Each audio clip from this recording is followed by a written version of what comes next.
Welcome to episode 31 of Brains Matter, and for the mathematicians out there, it's episode 2 to the power of 5 minus 1 for the 27th of June 2007. On today's show, I'm going to talk about thermodynamics and entropy and classic sci-fi movies, so keep listening.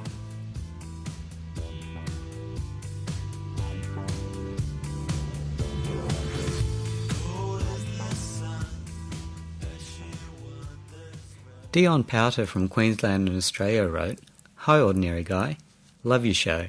I've learnt heaps from it and it's a great break from radio while I drive.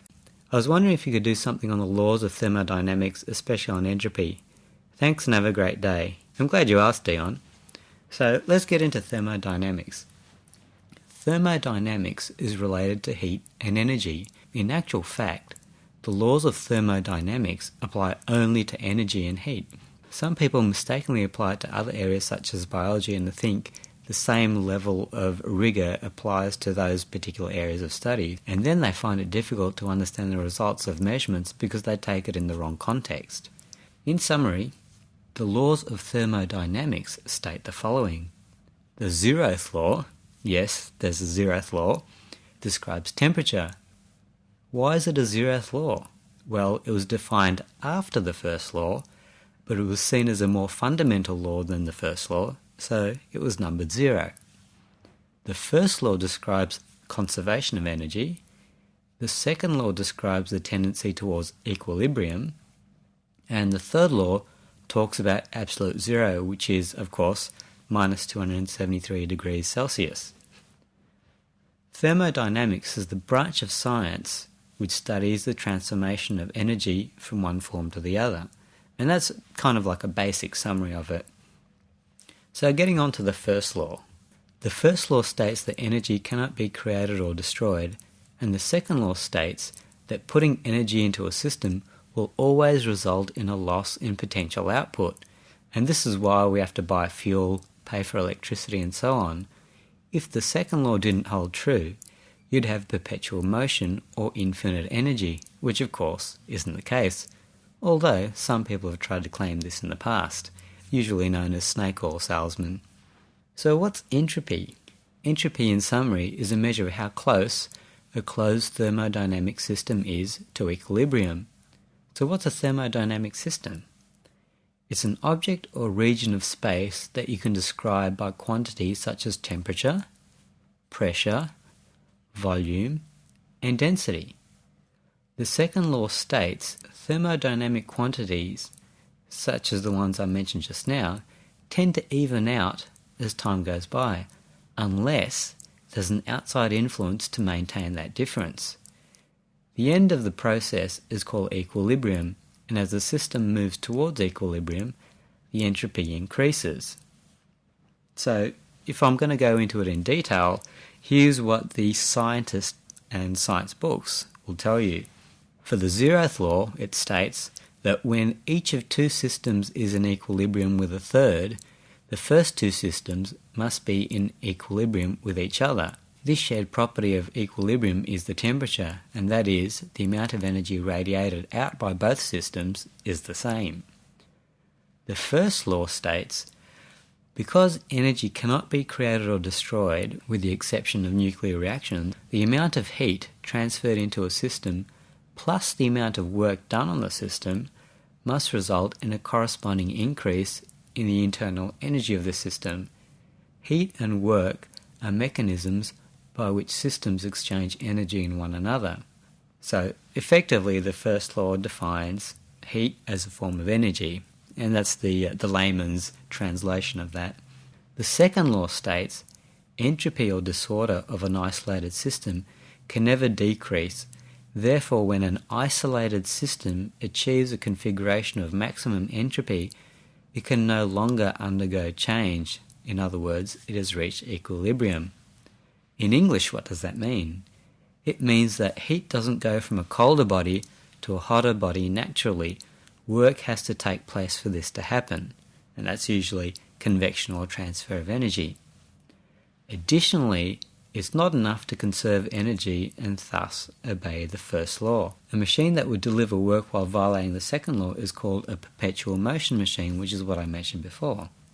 In such a system, energy could then be continually drawn from a cold environment to do work in a hot environment at no cost, which just can't happen.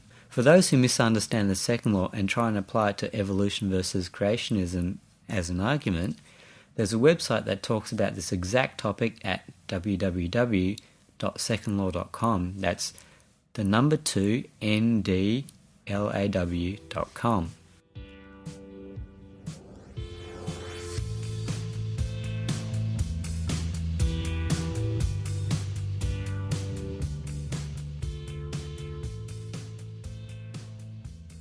And now it's time for some listener feedback. Firstly from Dawn in Canada, who wrote in response to episode 30, which was about understanding evolution. Dawn writes, I thought this episode was by far the best. I absolutely loved listening to it. It was not only informative as usual, but I found it entertaining as well. I especially liked your, quote, slip up, end quote, at the end. Dr. Zachary was a good choice for an interviewee. Keep up the awesome job that you're doing.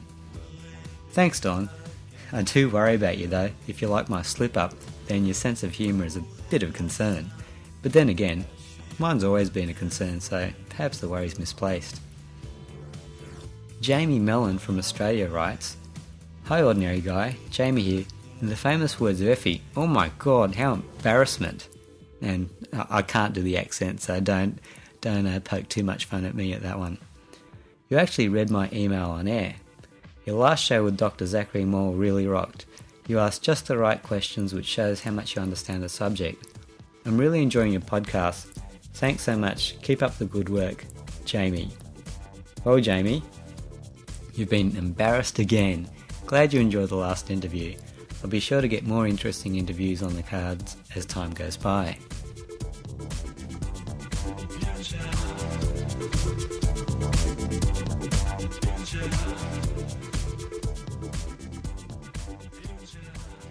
I've been contacted by the good folks at Podomatic at promotime.podomatic.com, and they were good enough to put the promo for my show up on there, which you might have heard in the past week or so if you subscribe to the RSS feed.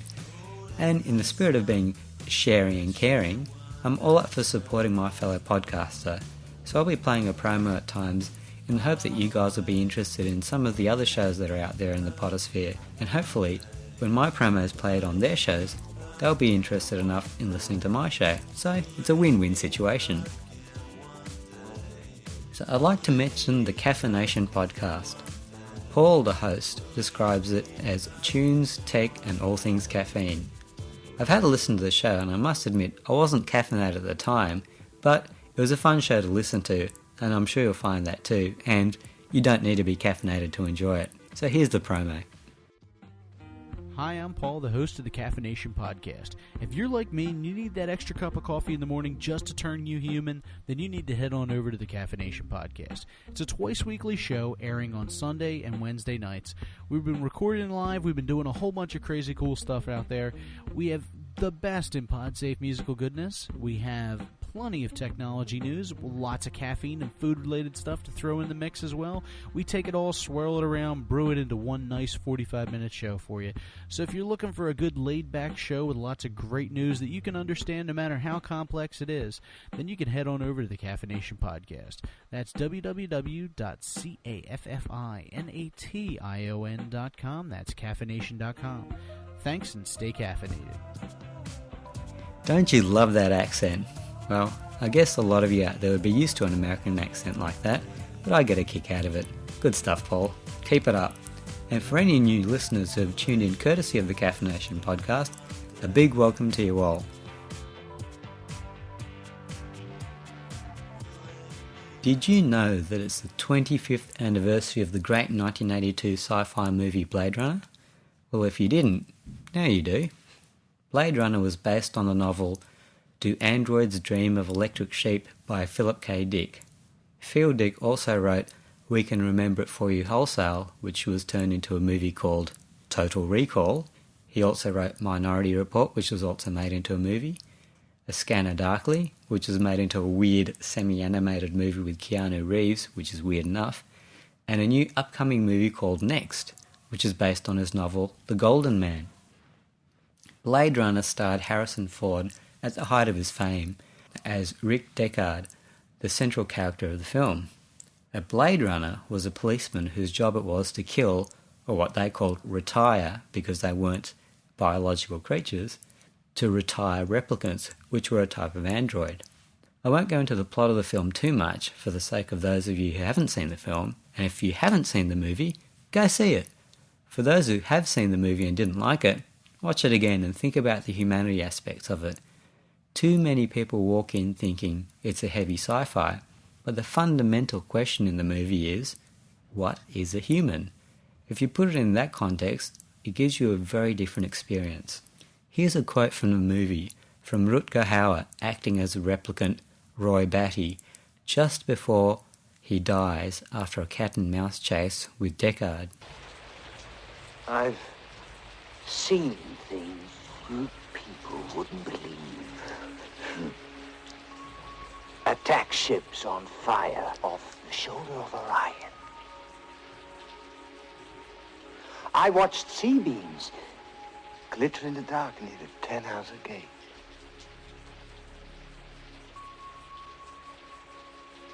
All those moments will be lost in time, like tears in rain.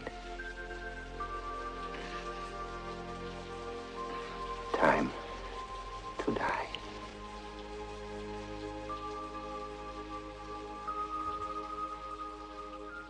And that's one of the most moving and powerful moments of the film. Of course, you won't get the full impact without the context of the movie, but that's just a snippet.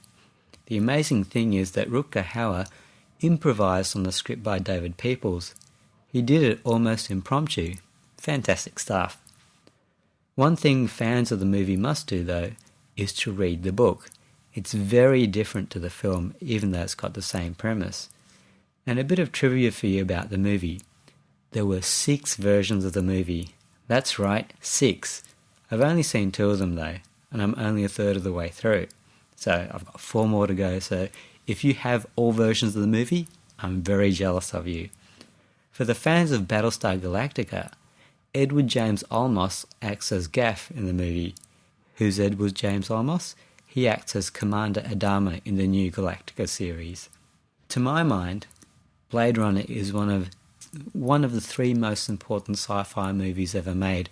A lot of other movies have been directly influenced by it. You can see it in the background, the scenarios painted, the visuals in movies like Fifth Element and so forth. For me, the big 3 are Blade Runner, Metropolis, which came out in 1926, and 1968, or was it 1969, when 2001 A Space Odyssey came out. I think fundamentally those 3 movies are the most important in the world of sci-fi. If you agree, or even if you disagree and have some other suggestions, put them down on the comments section of this episode's show notes.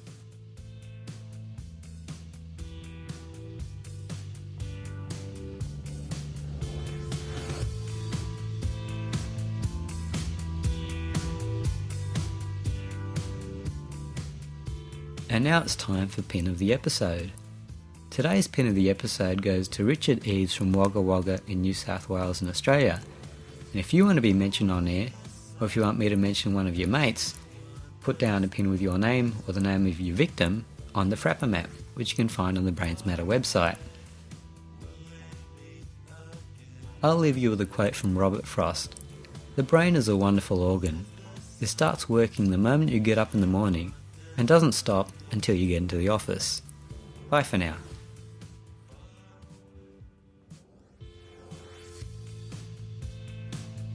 You can check out the Brains Matter website at www.brainsmatter.com, and you can find all the previous episodes of the show there.